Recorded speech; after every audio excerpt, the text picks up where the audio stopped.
Welcome.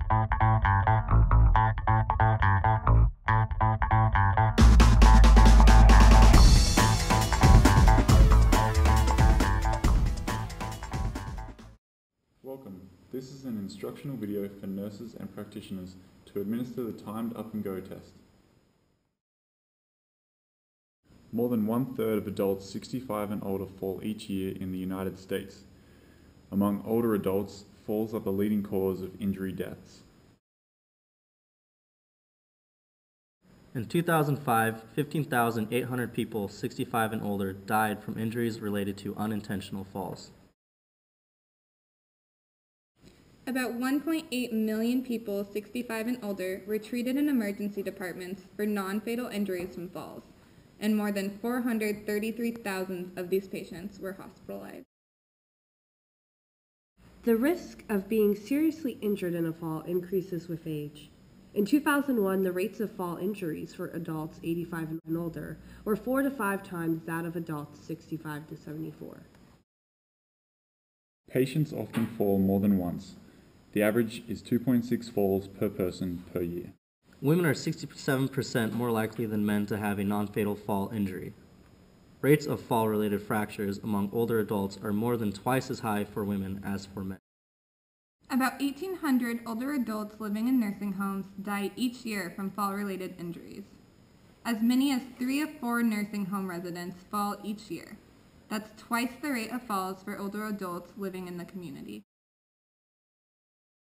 Muscle weakness and walking or gait problems are the most common causes of falls among nursing home residents. These problems account for about 24% of the falls in nursing homes. Reduce hazards such as improving lighting, limiting wet floors, correcting bed heights, correctly fitting wheelchairs and walking aids, and correctly fitting attire. Environmental hazards in nursing homes cause 16 to 27% of falls among residents. Everyone is at risk, and risk for falls increases as we age. The Get Up and Go test is an assessment that should be conducted as part of a routine evaluation when dealing with older persons. Its purpose is to detect fallers and to identify those who need more evaluation. The timed Get Up and Go has been shown to be reliable, valid, and practical. From a sitting position, stand without using arms for support. Walk 10 feet, turn, and return to the chair. Sit back in the chair without using arms for support. The equipment used are standard chair, stopwatch or watch with second hand, 3 meters walking space, and tape mark at the 3-meter mark. Some tips for the timed up and go include the patient starts in a standard chair wearing his or her customary walking shoes and using his or her usual walking aid if needed. No physical assistance should be given. The patient starts with his or her back against the chair, his or her arms resting, and his or her walking aid at hand, again, if needed.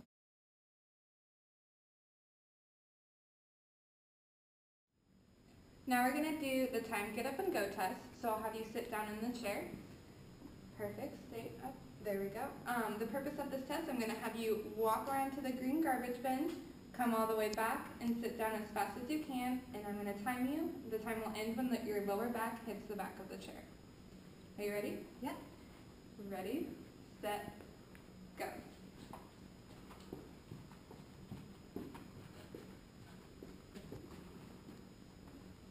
Very good.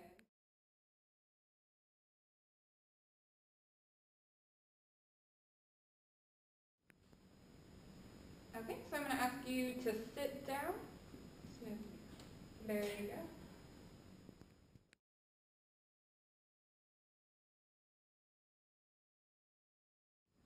Next, I'm going to have you stand without using your arms for support. So whenever you're ready. Very good.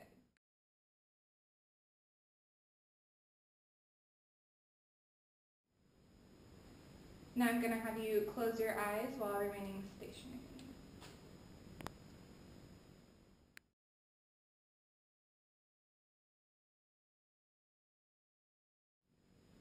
So now I'm going to have you stand with your eyes closed, and I'm going to push you gently on your sternum, and I want you to try to resist that and remain as stationary as possible. Okay, ready? So close your eyes.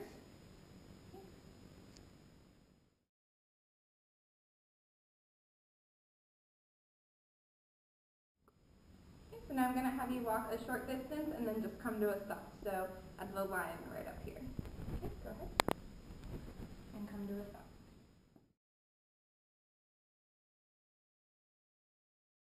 So next I'm going to have you turn around and then return to the chair, but don't sit down quite yet. Okay? Go ahead.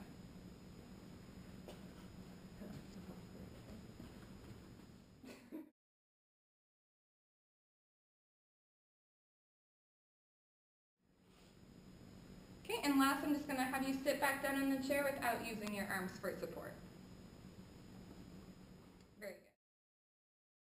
Patients whose performance exceeds the upper limit of reported confidence intervals can be considered to have worse than average performance. In determining risk levels, if a patient is outside the high end of 95%, then they are considered at risk. If they are within or under 95%, they are not at risk. Here are some of the following questions that should be regarded following the assessment. Is the person steady and balanced when sitting upright?